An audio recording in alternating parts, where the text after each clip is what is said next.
A very warm good morning to all of you. Dear students, once again, I would like to welcome all of you to a new session of the Civics class. Today, we are continuing with the same chapter number 3, Prime Minister and Council of Ministers, Part 6. Do you remember what we were discussing in the previous class? Before we move to the new class, I would like to grab your attention to those points which we were discussing in the last class. In the last class, we were dealing with Prime Minister and the President, the relationship or how the powers were distributed between Prime Minister and the President. That's what we were discussing in the last class. And today, we are going to discuss about Prime Minister and the Cabinet.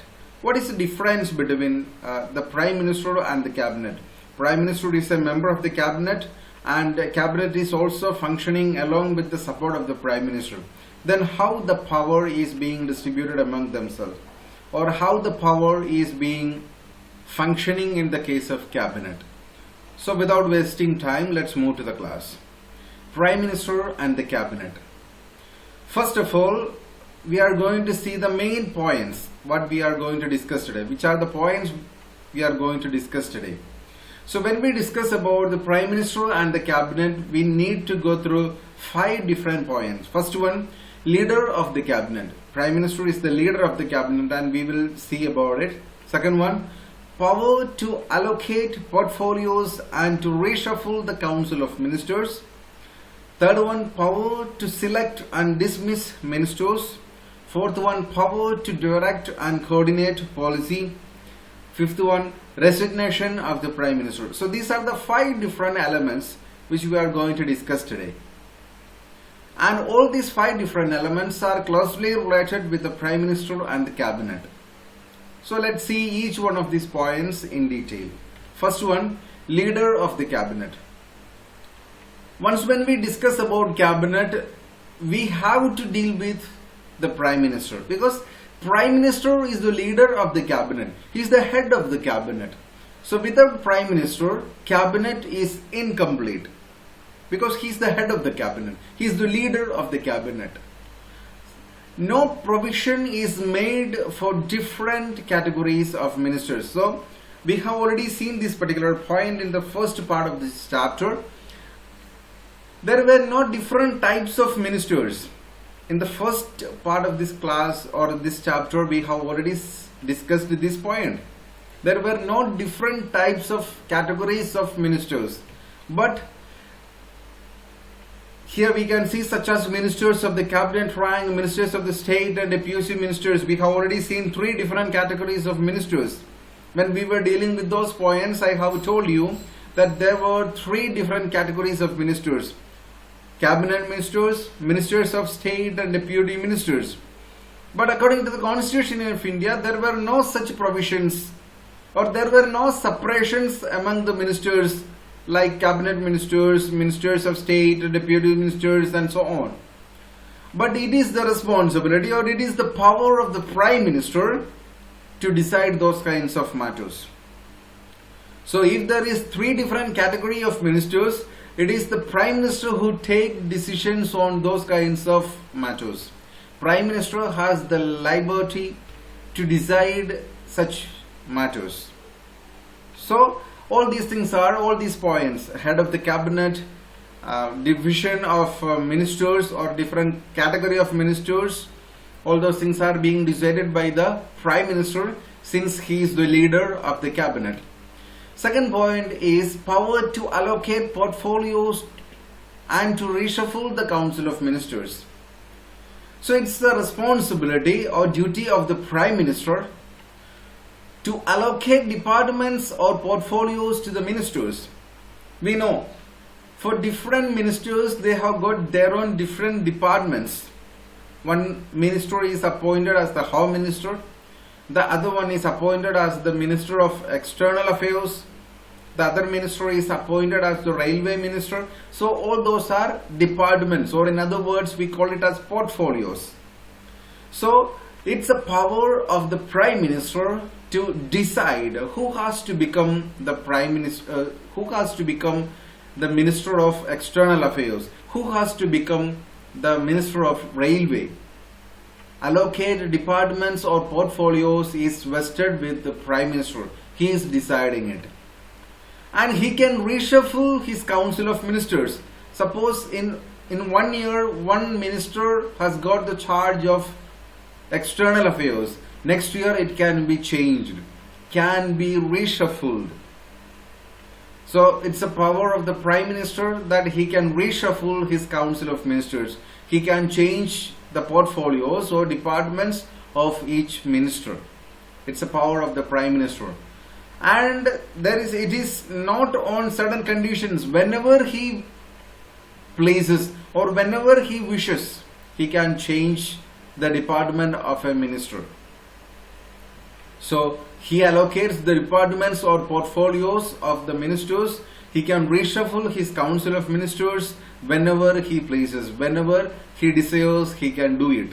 So that's the second point related to the Prime Minister and the Cabinet. Power to allocate portfolios and to reshuffle the Council of Ministers. The third point says that power to select and dismiss ministers, which means according to his interest, he can choose a minister. He chooses the ministers. Okay, so he has the power to choose the minister. We have already studied about it, because as per the advice of the Prime Minister, the President appoints a minister. The President himself cannot simply appoint a person as a minister, but he has to get advice from the Prime Minister. So the Prime Minister, when he chooses a person as a minister, then and there only he will get the power. Okay, so he chooses the ministers. Since he is choosing a person as a minister, he has the power to dismiss them too. So not only just choosing a person as a minister, he has the power at the same time, but also he can dismiss a person from his power. Or he can ask an erring minister to resign. If a minister is making mistakes, because of his mistakes, the entire ministry may face a lot of problems. In such cases, the Prime Minister can ask that particular minister to resign. And if he is asking the resignation of a minister, the minister has to resign. So this is the third point which is telling about the powers between the Prime Minister and the Cabinet, the relationship between the Prime Minister and the Cabinet. And third point is power to select and dismiss ministers. He can choose a minister, and he has the power to dismiss a minister, and he can ask a minister to resign if he is making number of mistakes. So that's the third point. And the fourth point is about power to direct and coordinate policy, which means he coordinates the working of various departments. For the smoothful functioning of a country, the different departments has to function together, work together. When different departments function together, then and there only the entire nation will be functioning very smoothly. So it's a responsibility, or it's a power of the Prime Minister, that he has the capacity to coordinate the working of various departments. In certain cases, all the different departments has to function together.